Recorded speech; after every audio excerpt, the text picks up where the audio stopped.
Welcome to the Landy Peak podcast. I'm your host and friend, Landy Peak, and I am thrilled to have you join me. In each episode, we will explore what makes life truly fulfilling: happiness, deep connections, and self-discovery. Together, we'll uncover that happiness is not a destination, but a way of living. Now, let's dive into today's episode.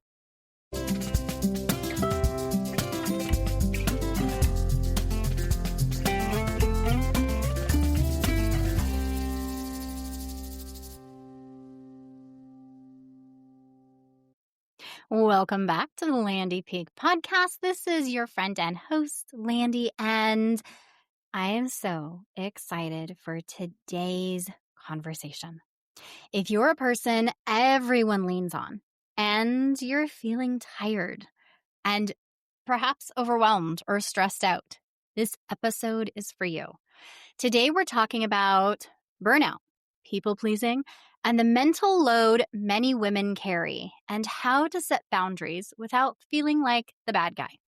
My guest is Dr. Angela Downey. She's a family physician in Manitoba, the host of the Codependent Doctor podcast, and author of Enough as I Am. And she has a companion journal, Enough as I Grow. We're going to break down what codependency can look like in everyday life, constantly proving yourself, avoiding conflict, doing it all. What cortisol, your body's main stress hormone, does when it stays high, and small ways to start feeling like yourself and a little bit happier and a little bit more regulated.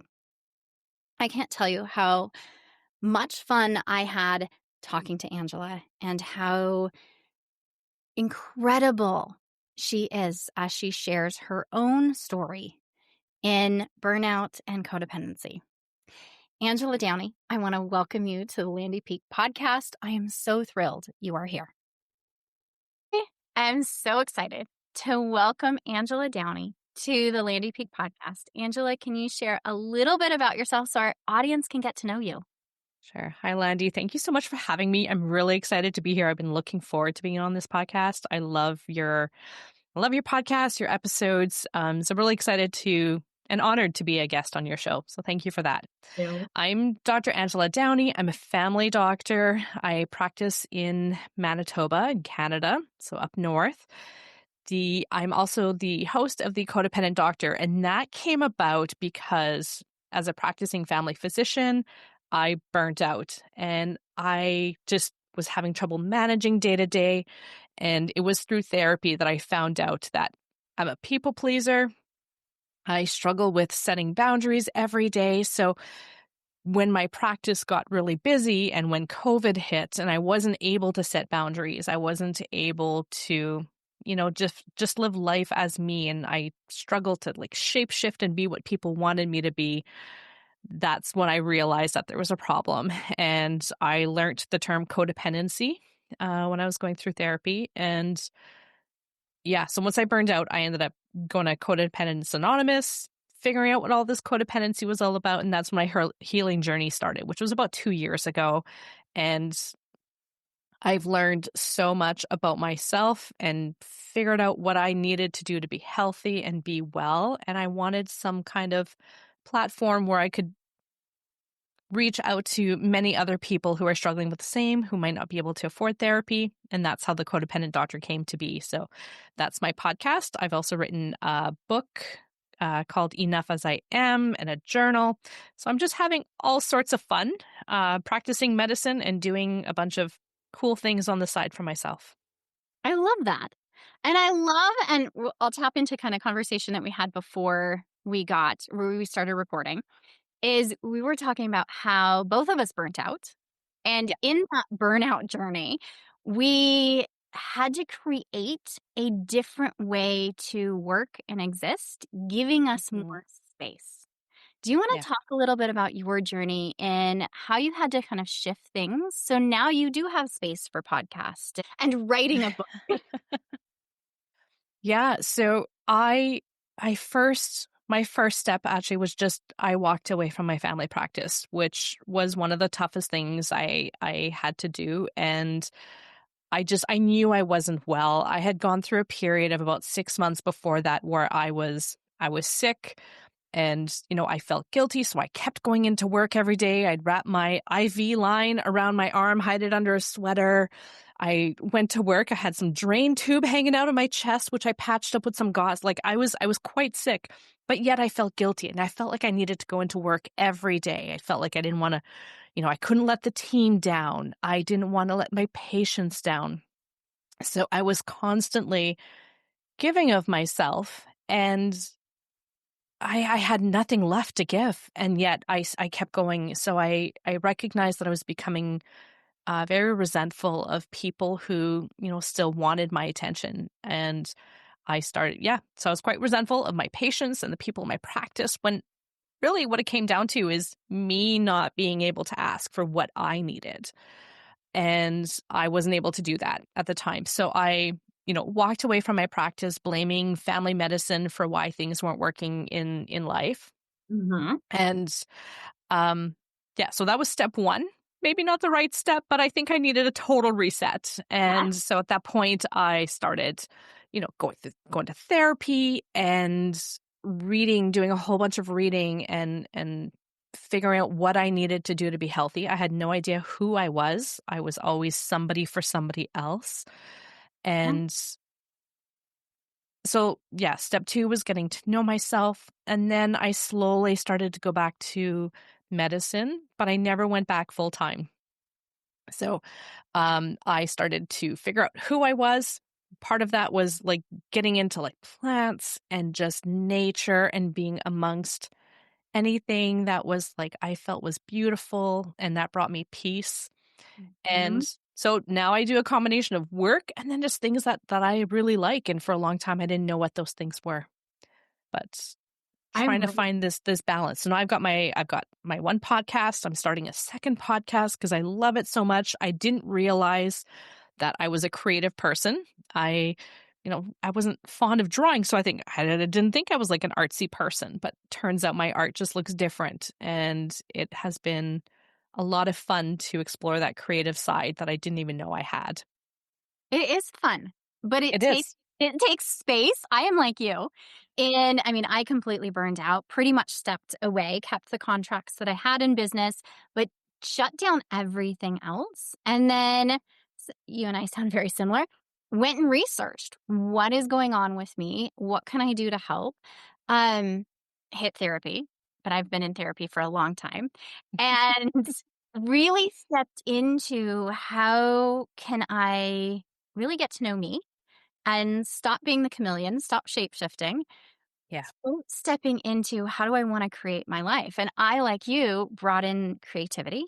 I brought Yeah. back baking. I brought in dance. I brought back horses. I spent a lot of time in nature, really restructured my business in a way that felt supportive. But it took both of us crashing and burning to get to that point. And I'm kind of on the mission of I want to catch women when they're yelling Mayday, Mayday Yeah. before they crash and burn, while we still can pull the nose up of the plane and come to a level spot and you can still keep going just differently. And yes, I think we need space and we need to restructure how we're doing things, but we don't have to all crash and burn to be able to have to. It's not even be able to have to restructure your life.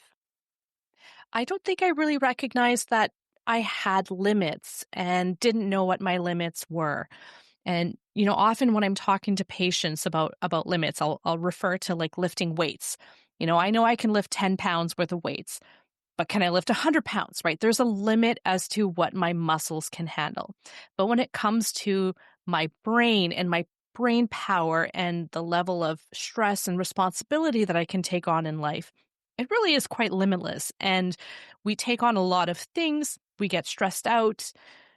We we're like, okay, this is too much. But then you somehow get used to that level of stress and it Yeah. becomes standard. That's your new baseline. And then you start taking on more and then more. And then you get, I'm stressed out again. I need to slow down. We don't necessarily always slow down. We just get used to that level of stress and then we take on more. So it's kind of this like when it comes to our brains and what we take on, it's really quite it could be limitless but it's not. So it's nice to recognize that you do have these limits and yes, you need to turn it around before you hit that limit because when you hit that wall, everything just shuts down. Mhm. You just can't function anymore. Yeah. And I love the reframe around we have limits and we know kind of physical limits and we can stretch those a little bit to grow. But seeing that we have capacity limits and what we can do without burning out in our day to day life. In that, when we recognize stress, and I think a lot of us do recognize at some level that we are stressed, and we have learned as, especially women, but as humans, to Yeah. turn down our body signals. I mean, we learn as Yes. little kids, right? When you're in school and you have to go to the bathroom, but the teacher's going to get mad or they only, allow you to go once in a day or whatever rules are there.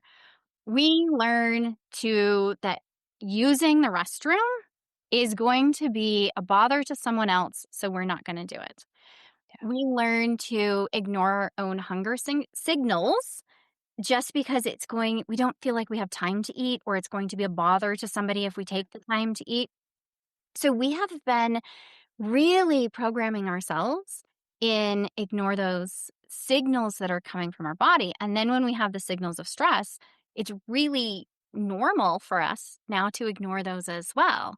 And so really hear where you're coming from. And we create new baselines of the stress. And I hadn't thought about it like that, where it's like, oh, we have the Mhm. stress level.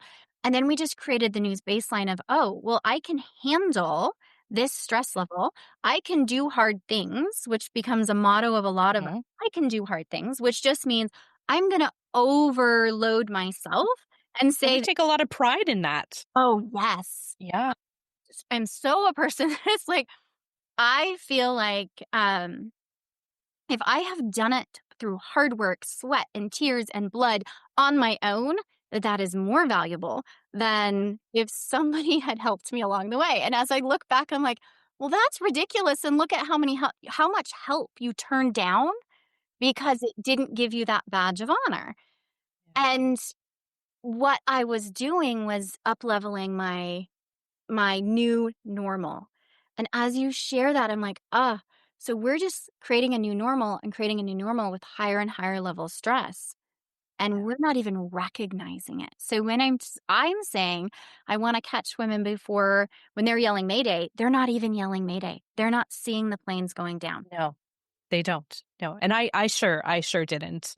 And it really resonates with me when you say that we learn to ignore these signals that our body is giving us. I don't know how many times I've said, "Oh man, I need to go pee," and and then like 6 hours later, I still haven't gone because I haven't taken that 5 minutes, not even Mhm. to pay attention to what my needs were and to do that. And I use going to the bathroom as an example, but it repeats itself over and over and again. All these times that we ignore what we need to be well and healthy and comfortable so that we can keep going for other people. Absolutely. And that's the key is we're going for other people. I mean, I lived on coffee and drank very little water because I was short on sleep, pushing myself beyond capacity, burning the candle at both ends, and thinking that the caffeine was just going to get me through. And it was just making me feel worse and worse. Yeah. But I wasn't able to really tune in and say, this is what I need. It was a huge journey for me. This is what I need, and I have to put my needs before someone else. And that felt so wrong at a very deep level. Mhm. I think for myself, I also kind of thrived when people would say, I just don't know how you do it all.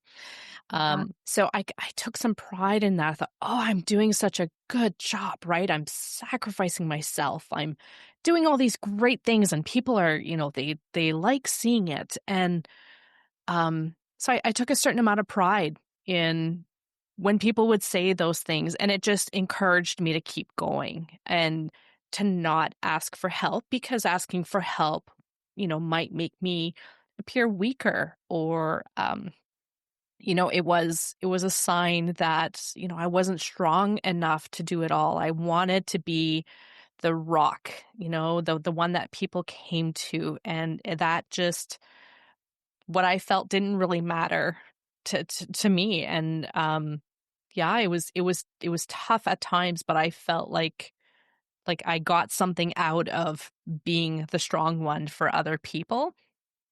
Absolutely. Yeah. It became a part of my identity. Sure. And this is who I am. This is how people see me. And I know as I shifted and started having more boundaries in and saying no, which is, Yeah. hard thing to do. But saying no, that there was then that pushback of, but you always are the one that steps up and does that. And then it's like, Mm. but now I'm letting people down. So then we have all those emotional ties, and this is who I am. And now I'm letting people down, and I don't like letting people down.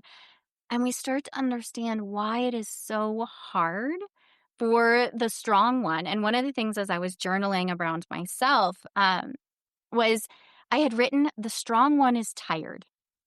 And I'm like, Mm. Yeah. I am so tired. At the Yeah. same time, I can't rest. Yeah. And there's The this, strong one also is sometimes angry or resentful, right? Because you're not getting help from other people. You're handling that whole load by yourself. So part of me is getting like a little bit of a reward. People are like, oh man, she's doing it all herself. But then I'm exhausted, and I become resentful of the people who aren't just magically offering to help me. But that fell on me as well. Like, I recognize that I need to be able to ask for help, and that's gotten a lot easier. But it's hard when you know that you're disappointing somebody, and I still think about those things, and then I'm like, as I'm healing and I'm recognizing that I don't have to be everything to everybody. It's okay to say no, and it's okay for somebody else to be disappointed, and I don't have to be everything to everybody. right. I think like highlighting it's okay for somebody else to be disappointed. Sure. Because that Yeah. is such a huge thing that I had to learn and sit with the discomfort of, okay, I'm holding the boundary and it's making them unhappy. And Yeah. that's okay. And they get to have their experience and I get to still hold my boundary. And I mean, as a parent, it's something that has been very valuable in parenting. Okay, so I'm holding this boundary and I totally see they are disagreeing and that they are having an emotional experience regarding my boundary, but holding that boundary. And as I played with it in parenting, it was easier for me. I had to do it there first to then hold it with adults because adults Yeah. felt more threatening when they were Mhm. pushing those boundaries. And I expected it from my kids. Like if I'm saying, I'm sorry, we're not going to have, ice cream for breakfast, I expect them pushback, right? They're going to be upset. But if I tell somebody, I'm sorry, I'm not going to volunteer for that, and then there was pushback and that upset, that was harder for me to deal with. And so it was shifting my expectations around when I hold a boundary, it's normal for humans to not like boundaries, and it's okay if they're upset. And they get to have their experience, like Mel Robbins says, let them, and Let then them. Yeah. let me. And so focusing on me, but really looking at, it's okay that somebody else is upset. I can still be okay with me. And I love that you practice doing that in kind of lower stake situations, because it does take some practice. And so even just saying no to going to a movie, thank you for thinking of me, but I'm not going to be able to do it. And being able to say that without coming up with like a whole list as to like why you can't go, this whole elaborate story of I need to do these things instead.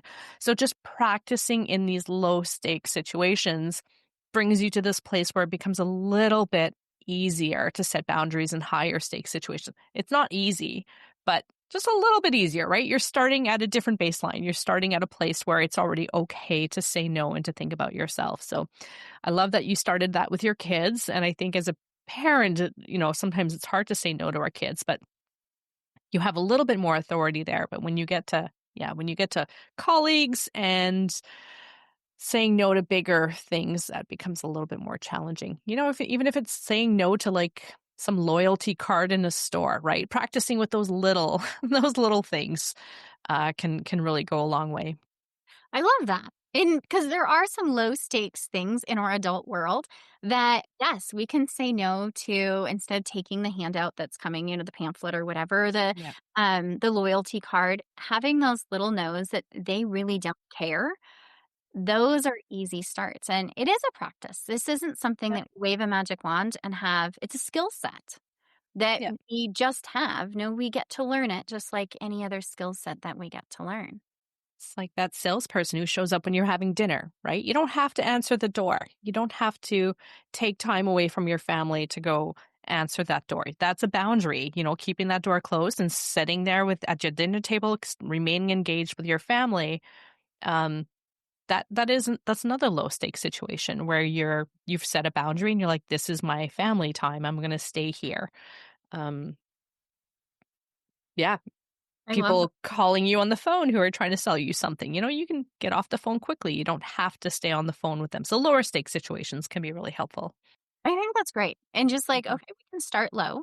We can start where there's not going to be a lot of pushback. It gets to be just like, this is it. Don't answer the phone. Um, my husband have a different, like he answers the phone for everything. And I'm like, I don't know that person. They can leave a message. There's my energetic boundary.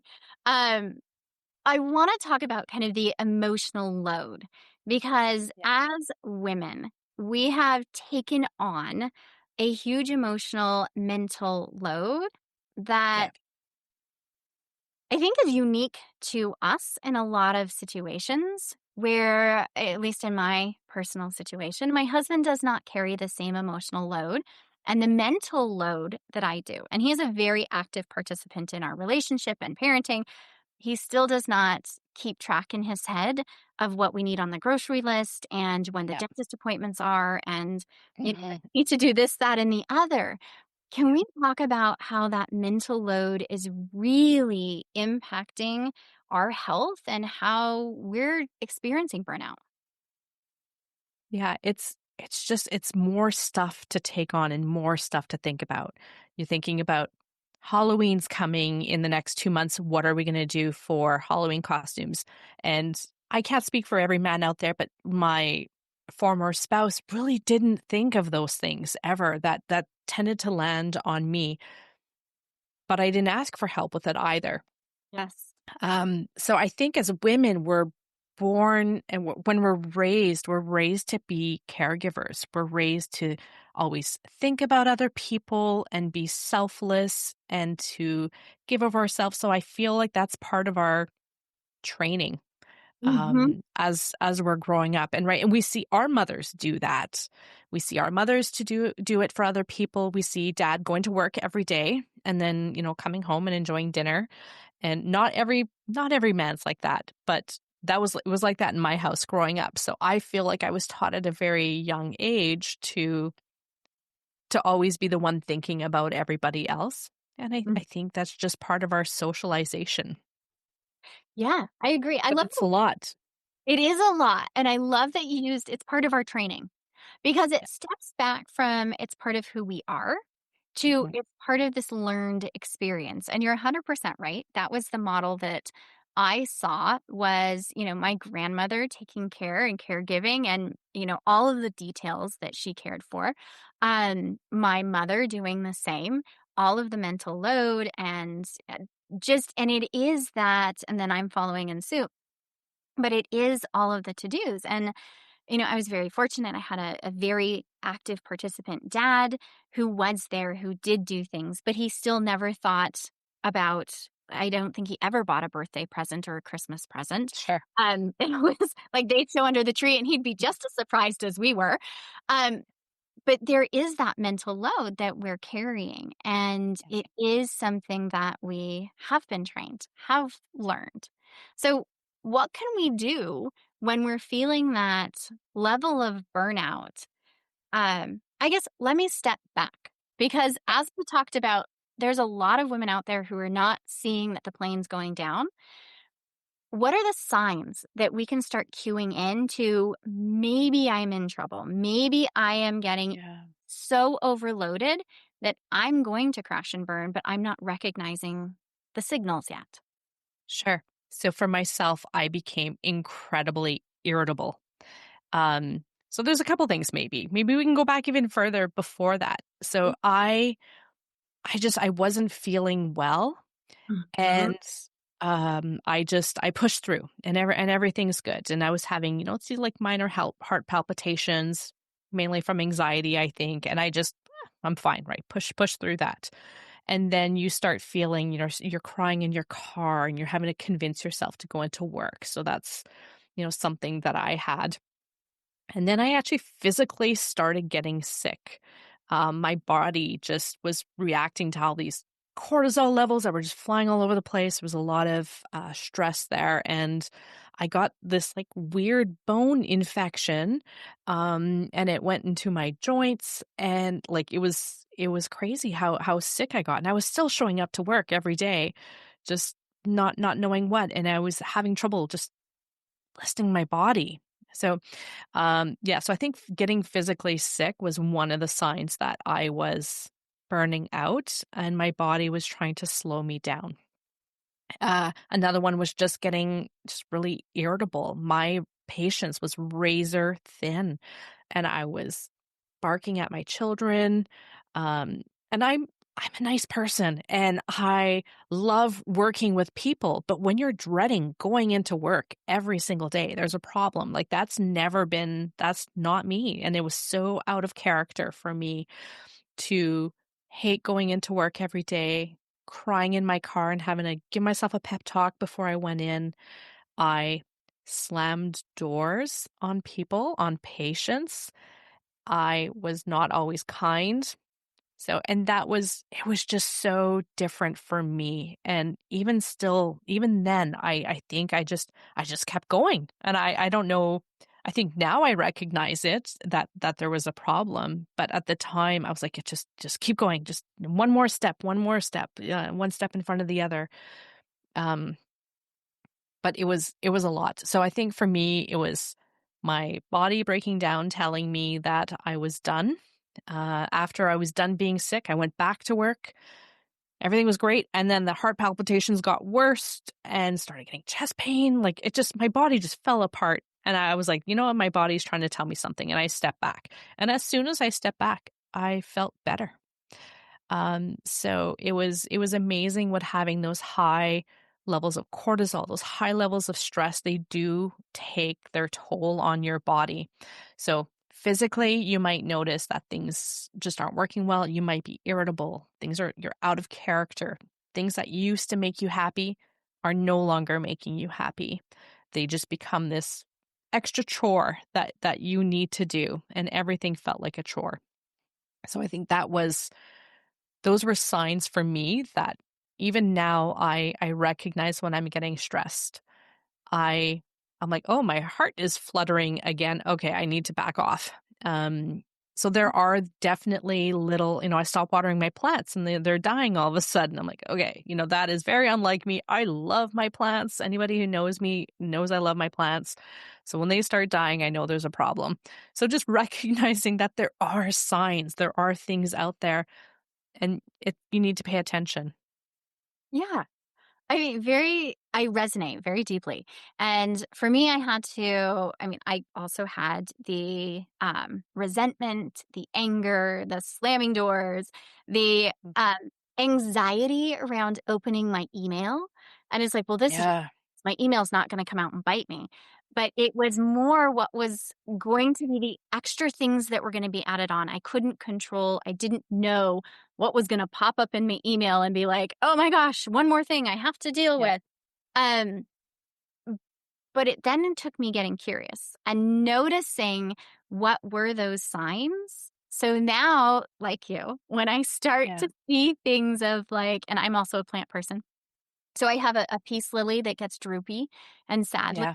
And I love her because she's my like, oh, wait, if she's droopy and sad, I'm getting droopy I'm and sad. droopy and sad. I'm not paying attention to anybody else. And then I start looking around. I'm like, oh, and the fern looks really sad too. And Mhm. is a cue of how I am taking care of myself. Yeah. I look at, am I rushing through tasks or am I enjoying tasks? I have backyard chickens. So am I going out and just letting them out and, locking them in at night, or am I actually spending time out there? Am I enjoying the egg Yeah. collection? Am I sitting outside during the day? So Yeah. the things that I start going, oh, wait, I've lost this. I'm getting too stressed. Yeah. I do need more space. And what I learned Yeah. is I needed space so that I could be creative, that I could breathe, that I could, and it didn't take me any more time, but it was kind of decluttering life and Yeah. that's my house, but decluttering life to give me that extra space and okay, I dinner with intention and not just rush through it or, do something, throw in a frozen pizza.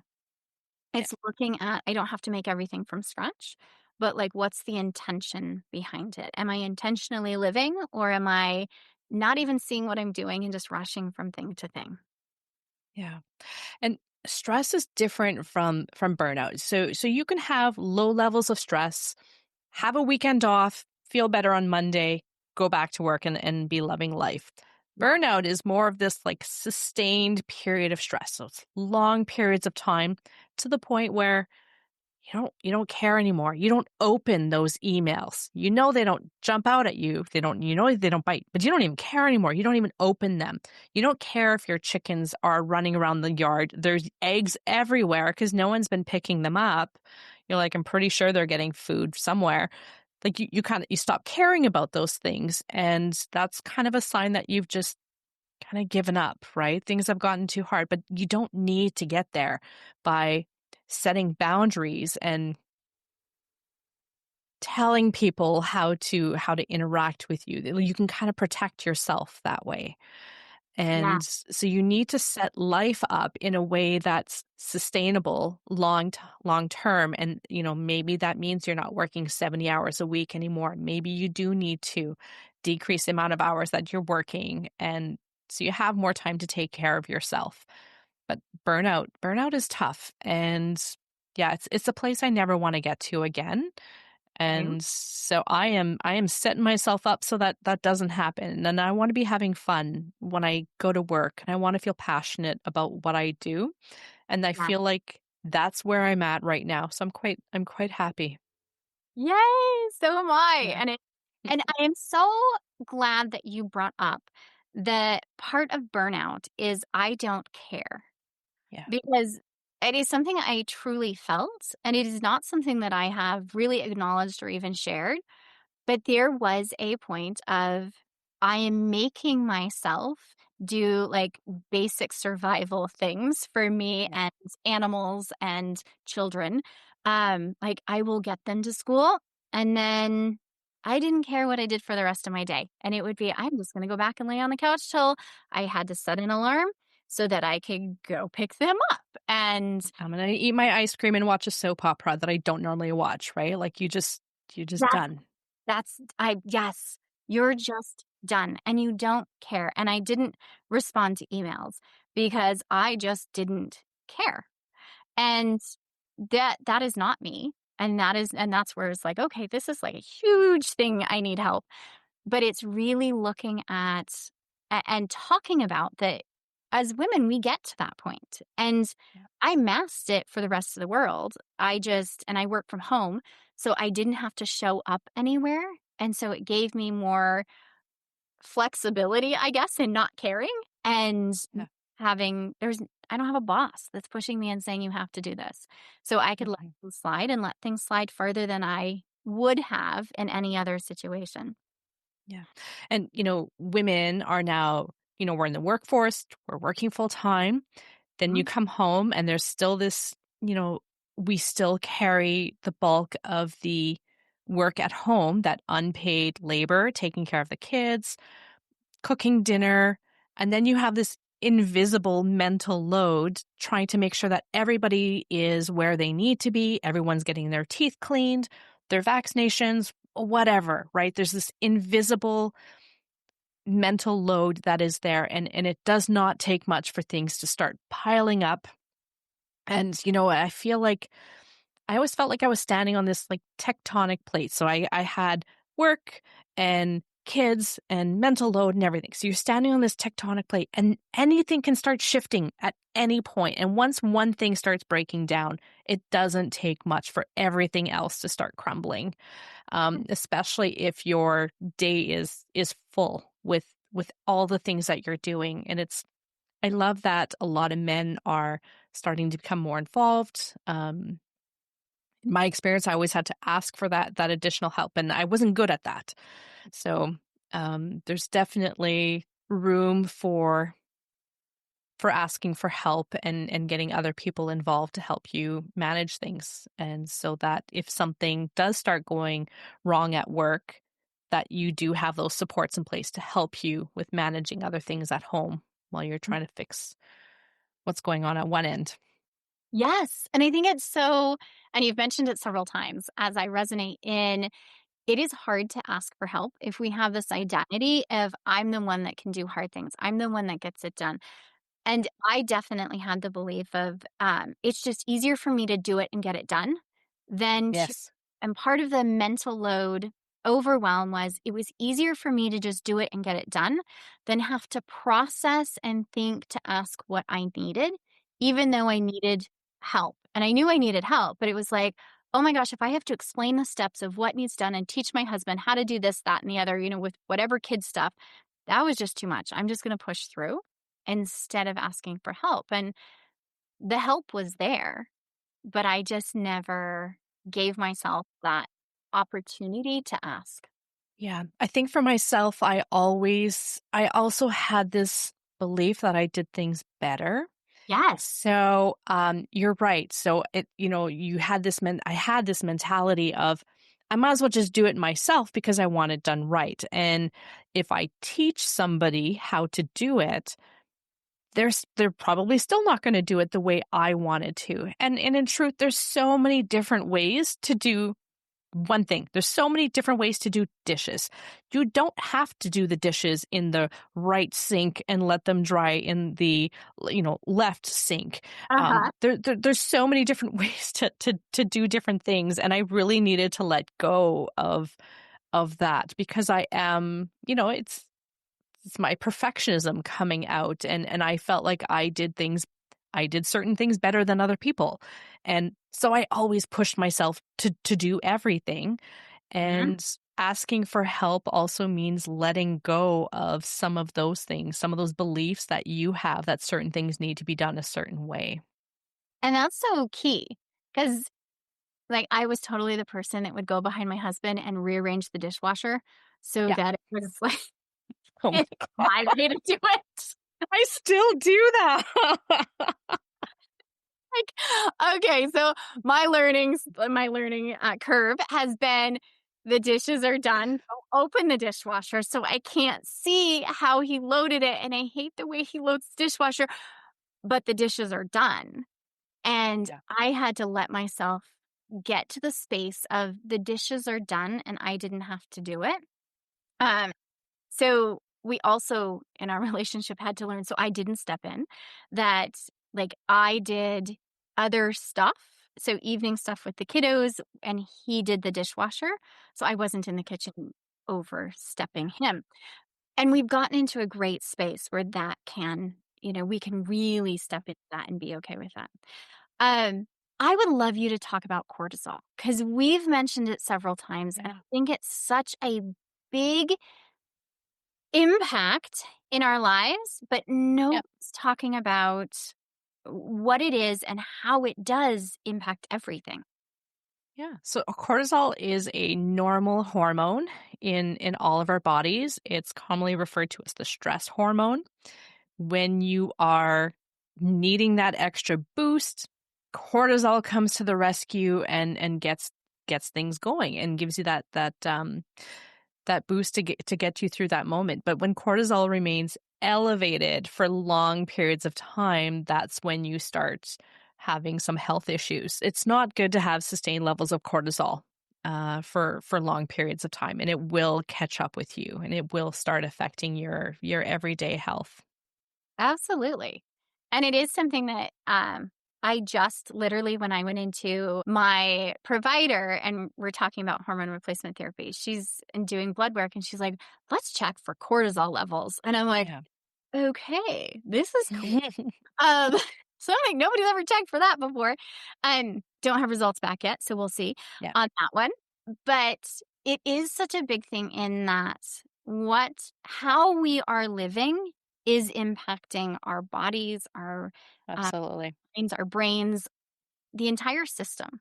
And it's so important, I think, for women to hear that the patterns that we have developed have served us well. Like Yeah. you and I got a long way being the strong one and doing it all. And we just now have to come to a balance where we don't have to lose our identity. We can still be a very capable person and we don't have to do it all. Yeah. You don't have to be that person who puts on the whole turkey dinner all by yourself, right? It's okay to say, this is going to be a potluck. So and so, can you bring the potatoes? Can you do this? But the way I was raised was one person put on the whole event. And you're sitting there and you're cooking right up until the last minute and people are already sitting down and eating and you're still doing stuff at the stove and you're one of the first ones to get up and do the dishes and you don't have to be that person. It is okay to have other people help and other people want to help. And as a codependent, so we often talk about like overgiving in relationships and doing too much because you feel like that's where your worth comes from, right? Your worth comes from doing things for other people. So, yeah, I don't know. I still struggle with asking for help and it is a daily task for me to be able to do it but I'm working on that and it's lovely to not have to put on all these big turkey dinners by myself and to have it be okay. Just because you make the best potatoes in the family doesn't mean that you have to bring the potatoes, right? You can make the turkey, you can do something else. Let other people do some of those things and we'll all get along. Absolutely. Can you share with us, as we've talked about codependency, what that looks like? Because I think we've gotten a little bit just of you shared stories, but what does that actually look like in detail? So codependency is when you lose yourself in someone else, whether it be like another relationship or whatnot. So you lose track of who you are as a person for somebody else or for another relationship. So that can look like being a people pleaser, maybe overgiving, doing too much because you see your value in what you can do for other people. You don't think that people like you just for who you are. You believe that people like you because you're doing something for them. So you end up overgiving, people pleasing, being a bit of a perfectionist, Mhm. feeling like you need to do things perfectly or else people might not like you. Oftentimes, codependents don't like conflict. We don't like having other people be upset with us. We take that as like a personal attack. And a lot of these traits come from how we were raised. Maybe we were raised with inconsistent caregiving. We didn't always feel like there was love or we needed to prove ourselves in order to get love from our caregivers. So that's basically where codependency comes from. It comes from all sorts of places. If your parent was an alcoholic and wasn't able to give you their full attention, you're gonna end up not living your life as a young kid who should be doing fun, happy things, but you're gonna end up taking care of your parent.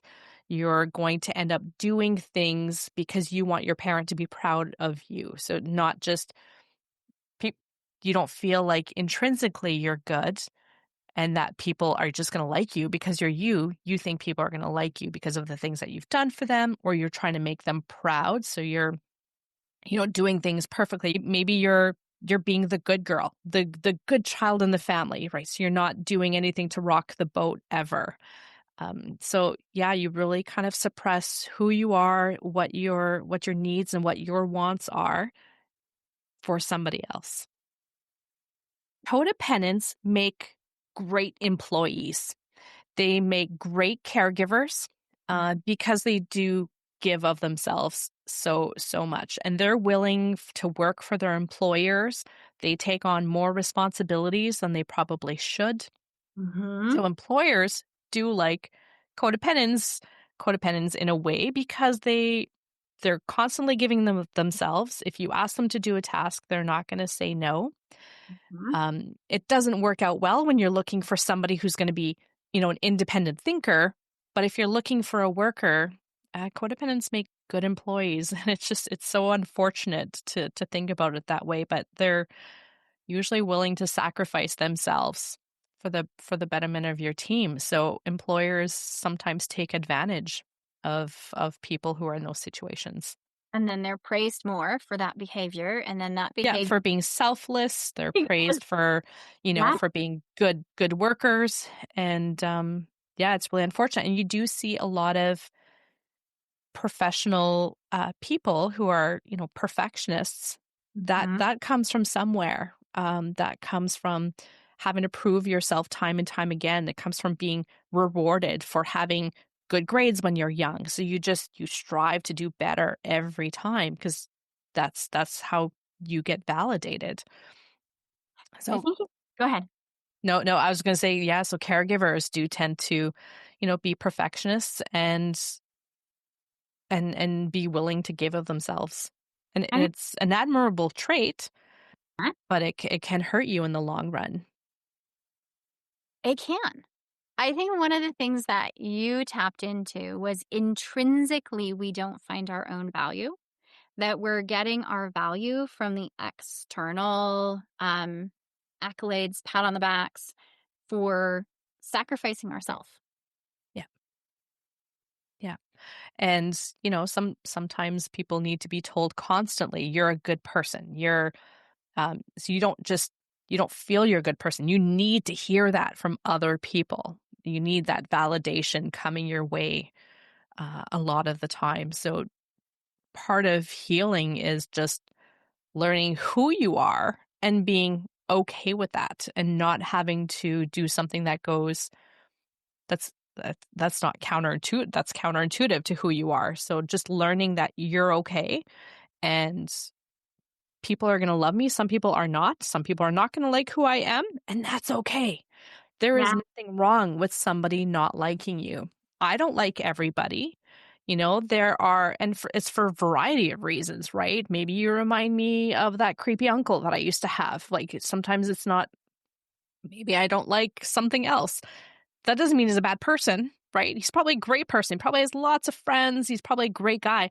But just because I don't like him doesn't mean that he's a bad person. And I need to remember that about myself as well. Not everyone's going to like me. I'm not always going to know why they don't like me. And it doesn't really matter. I need to be okay with who I am, I no think that matter what. Yeah, and that's so powerful in that not everyone's going to like me. I know personally there are people don't like me and that's okay. Um but it's standing in that space of it is okay. Not everyone's going to like Yeah. me. Not everyone likes coffee. Not everyone likes ice cream. Not everyone likes pizza. And those are just things that we are like, okay, you don't like coffee. Do you drink something else? Yeah. We take it very personally in that we don't like people. I mean, are you a dog person or a cat person, right? We Yeah. assume that you're going to like one or the other. But when it Yeah. comes to humans, we have this belief we have to like everyone, even though we Yeah. know we don't. And we have Yeah. to be liked by everyone. And that stuff is So for failure. yeah. So I keep thinking of you can have this like peach, right? Mhm. It could be I love peaches. It could be the most delicious, juicy peach out there. Yes. My partner doesn't like peaches because they got like the fuzzy Uh-huh. furry skin. But that doesn't take anything away from the peach. It's still a great peach. And Yeah. lots of people are going to like the peaches and people who love the peaches are going to buy the peaches and surround themselves with it. But then you're going to have the person who just doesn't like the peach. It does not say anything at all about the peach. It's still a great peach. And that's it. I love that analogy. I've often used Hmm. a book in a book club where, you read the same book and somebody's like, "Oh my gosh, I love that book. It's amazing." Other people are like, "It sucked. I hated it." But you didn't learn anything about the book. You learned a Yeah. lot about the person, but Mhm. you really didn't learn anything about the book. It's like the peach. Yeah. The peach is the peach. And so Yeah. you are you and I am me. And whether somebody likes the peach or not, that says something about them, but it doesn't say anything about the peach or you. Yeah. And that's Exactly. huge. Exactly. When I really grasped that concept in myself, it was like, oh, okay. I could just like do me and Sure. not really worry about what other people, I mean, you still, Mhm. but what other people are thinking. And if somebody Yeah. disagrees or somebody doesn't like, I don't take it as personally. So that requires confidence though, right? And that requires liking yourself for who you are. But a lot of times, things like shame kind of keep us not liking certain aspects of ourselves. Mm. And it's interesting how different people can handle different situations. I'll give you an example. So I was medical school, we're doing our rounds, we're rounding on patients, and one of my colleagues was so he was another resident. We're rounding on a patient, and he's been up for like 24 hours. He's exhausted, and he's trying to present this patient, and the preceptor just said, "You're so stupid. If I was your patient, I would kill myself." And this Ooh. was said like in front of the patient. The patient's family was there. Um, and we left there and, where I was like, patting him on the back. And he was like, he was way out of line. He never should have said that. I am going to complain to the college. And he was like, he's wrong. And at no point did this resident think that he was stupid. At no point did he think he was being a bad person. He was quite confident and he was very okay with who he was. And I think for myself, if somebody would have said that, I would have internalized that and said, wow, this just reconfirms everything that I secretly was believing, and someone's going to find me out. So I think that different people handle things differently, and it takes a lot of self reflection. And you need to really learn to like who you are to be able to shield yourself from people who, might not like you. Mhm.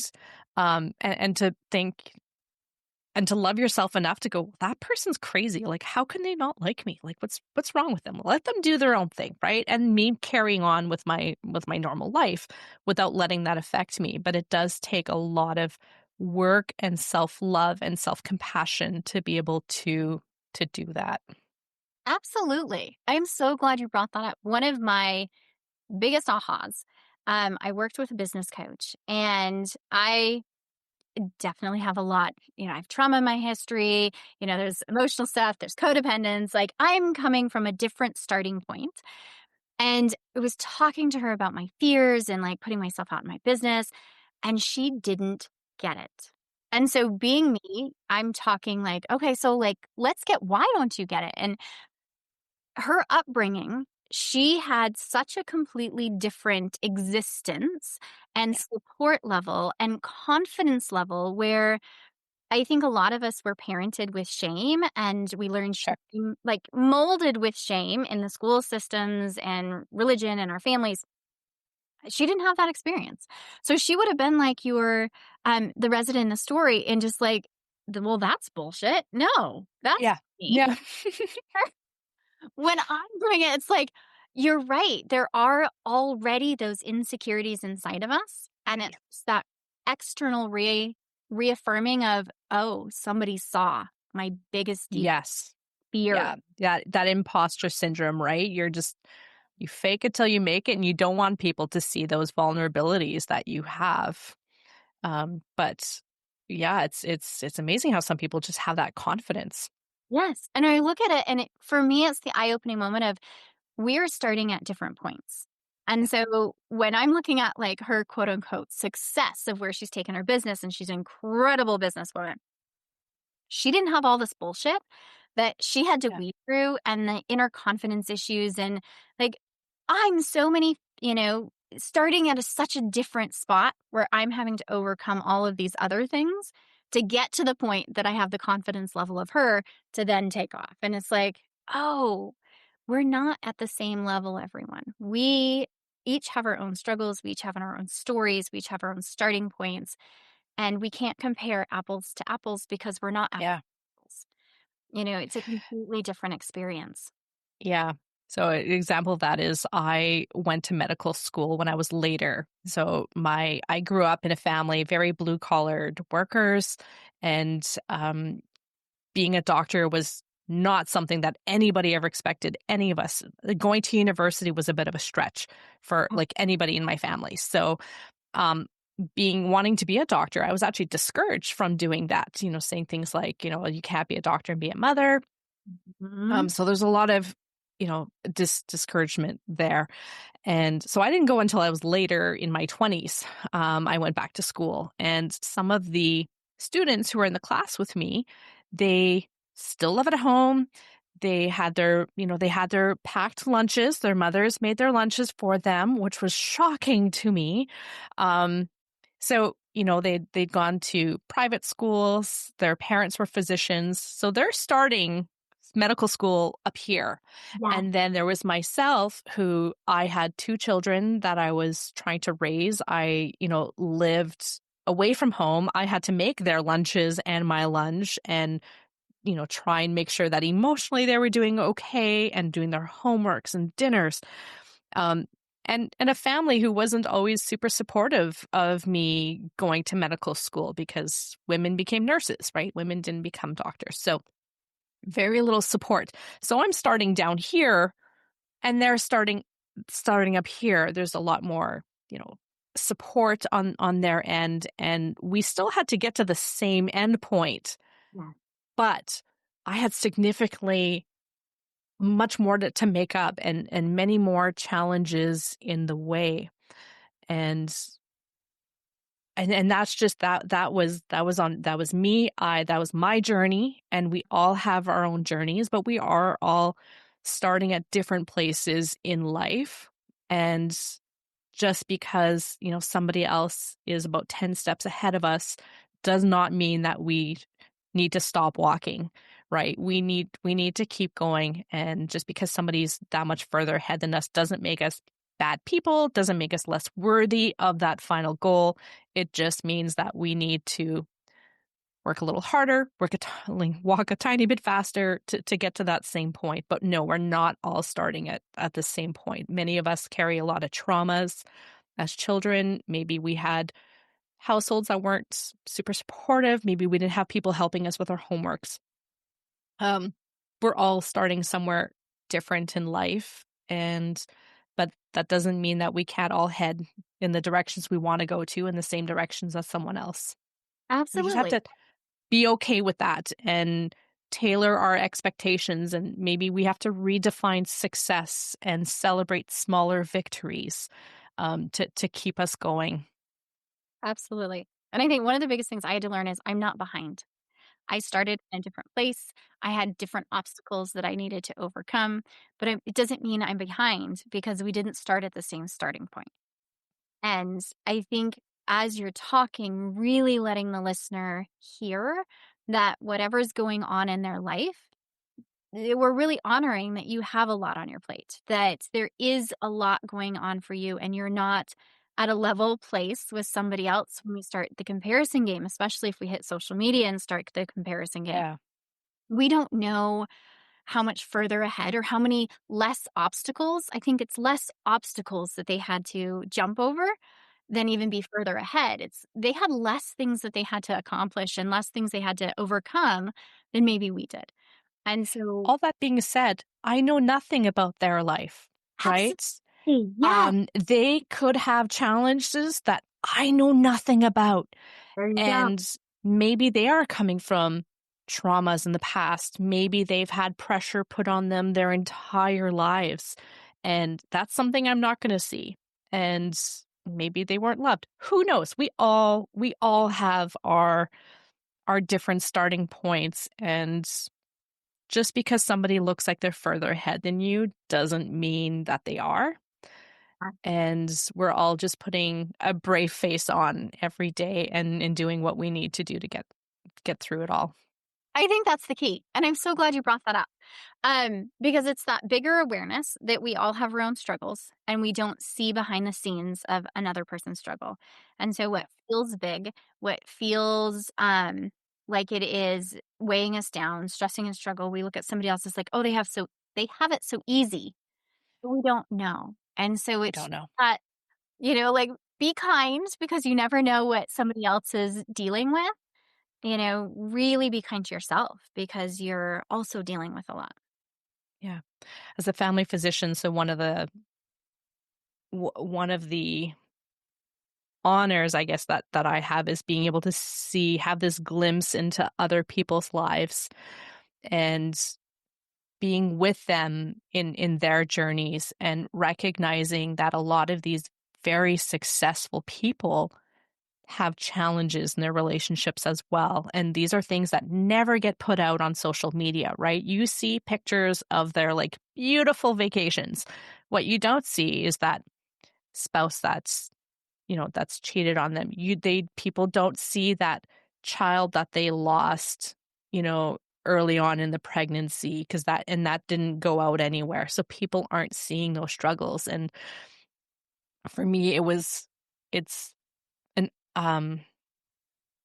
it's a privilege for me to be able to be with people in those moments, but it also made me realize that you really don't know what's happening behind those closed doors, and what you see on social media is not the truth. They're very curated posts of this like perfect life, and so if you're trying to compare yourself to that, you are going to feel like you're coming up short every time, and it's not reality. It's not those are lies up on social media that you're seeing. Absolutely. As someone who Mhm. posts on social media, I don't pick out the videos and pictures that make me look bad. Nope. Like, I pick out the ones that make me look good. And there are times where I'm like, okay, this is the stress and struggle. I don't love that picture. So, but there's nothing wrong with it. And I will Yeah. have like my husband or my daughter go, it's fine, mom, just post it. It's Yeah. like, okay, because it's not Mhm. that image of perfection that I'd like to put across Sure. to the world. And so, Yeah. yes, we are curating what we see.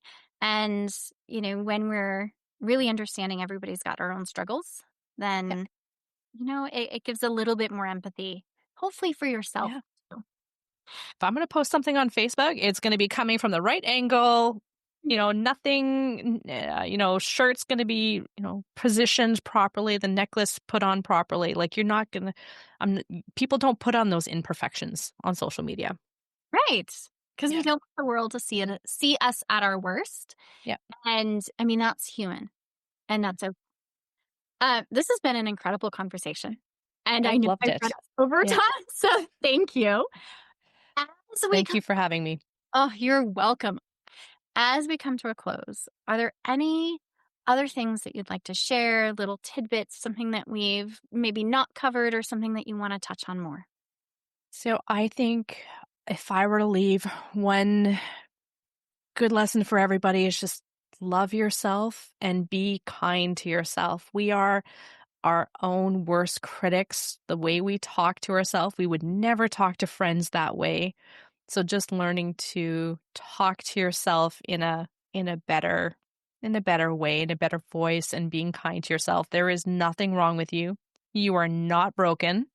You are already enough for everyone around you. And if I can pitch my book is called Enough as I Am, and it is a way of looking at, issues that you may have dealt with, codependency, different ways that you were brought up.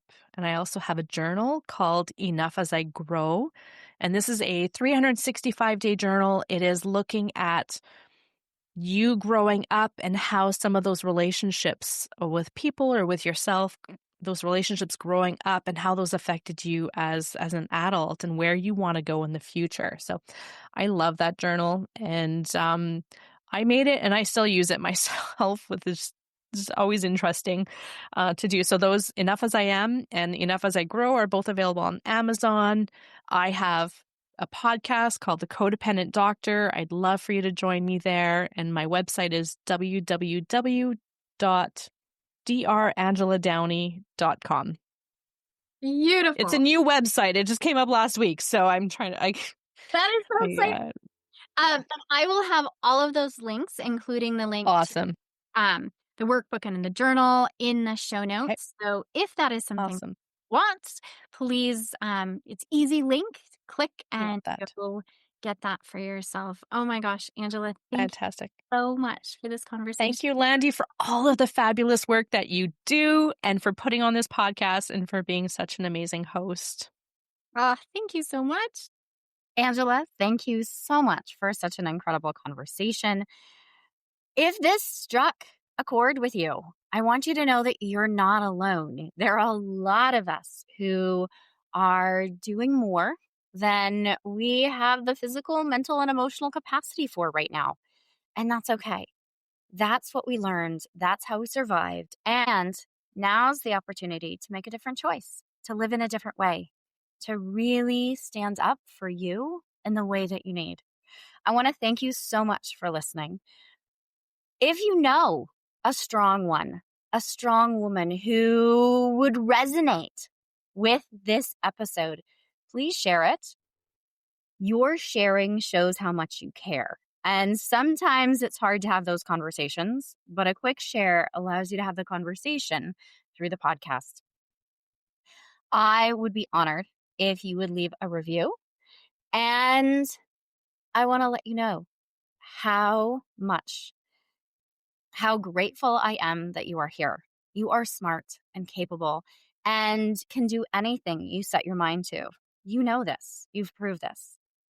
You are also soft and kind and vulnerable, and you are making a difference in this world just by being you, by your presence, not what you're doing, but by who you're being.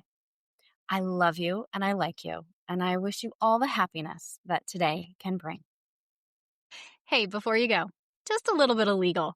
This podcast is designed for educational purposes only. It is not to replace any expert advice from your doctors, therapists, coaches, or any other professional that you would work with. It's just a chat with a friend, me, where we get curious about ideas, thoughts, and things that are going on in our lives. And as we're talking about friends, if you know someone who would benefit from the conversation today, please share. Because I think the more that we open up these conversations, the more benefit we all get. So until next time, give yourself a big hug from me and stay curious, because that's the fun in this world.